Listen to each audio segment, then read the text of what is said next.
Our property number 107 is located here in Santa Maria, Laguna.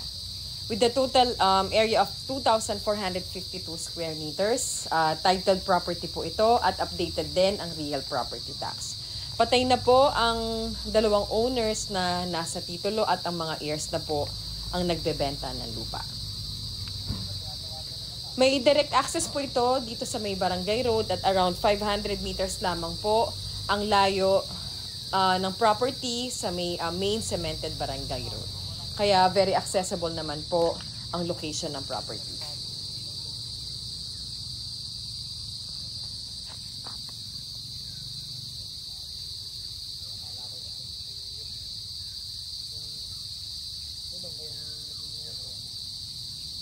Meron naman pong frontage ang property dito sa Barangay Road na nasa 6 to 7 meters wide.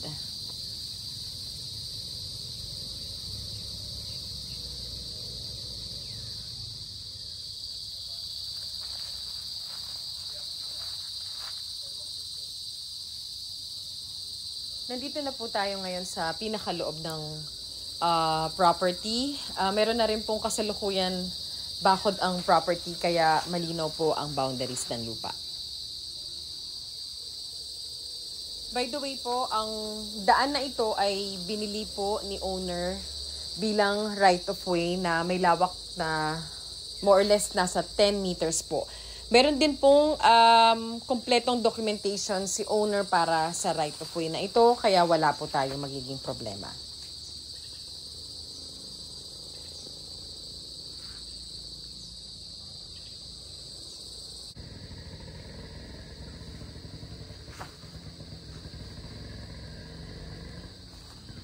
Dito po sa pinakaloob ng property, malawak po ang patag ng lupa.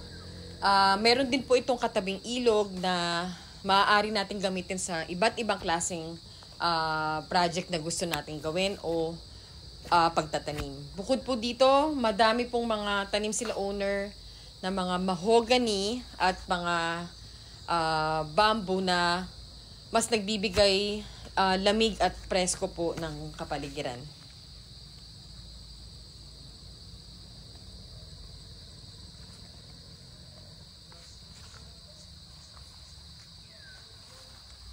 By the way po, ang title po ng property ay meron pong kasalukuyan na annotation ng Land Bank Mortgage. At ayon naman kay owner, fully paid na po ito sa Land Bank at kasalukuyan na po nilang inaayos ang Certificate of Full Payment at cancellation ng annotation sa title.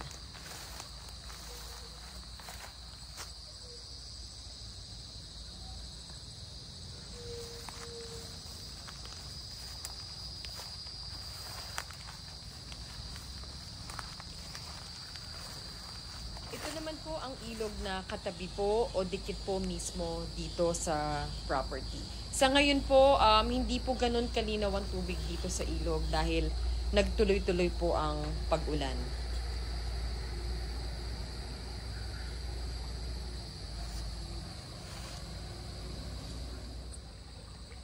Isa din po sa mga reasons kung bakit lumalabo po ang tubig kapag umuulan dahil nadadala po ng agos ang putik kaya lumalabo po ang tubig dito sa ilog. And according kay owner, pag naman huminto ang ulan at nagtuloy-tuloy naman po ang ganda ng panahon, pumabalik din po sa dati ang ganda ng ilog.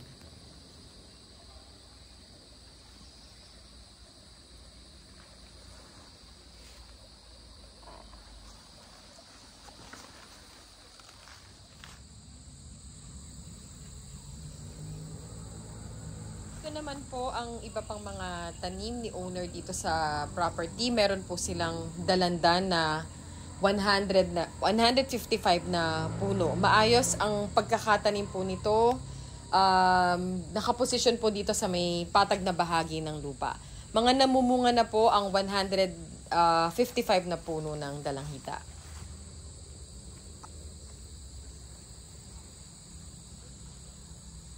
Meron din pong mga tanim dito sila owner na lansones na humigit kumulang po na 200 na puno ang tanim nila. Sa ngayon po hindi pa po namumunga at according kay owner, 3 taon pa po ang iintayin bago magsimulang magbunga ang mga ito. Sa rambutan naman po, meron silang 100 na puno na lahat po ay namumunga na.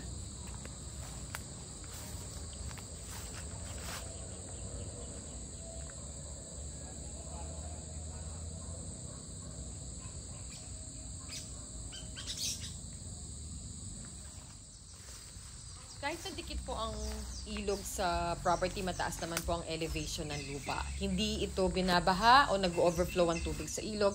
And as per owner, hindi mabubuhay ang mga halaman niya tulad ng dalandan, rambutan at lansones kung madalas matubig po ang lupa dito. Meaning, hindi po umaabot ang tubig ng ilog. Medyo mataas din po kasi ang location ng lupa at nasa bundok pa rin po ito.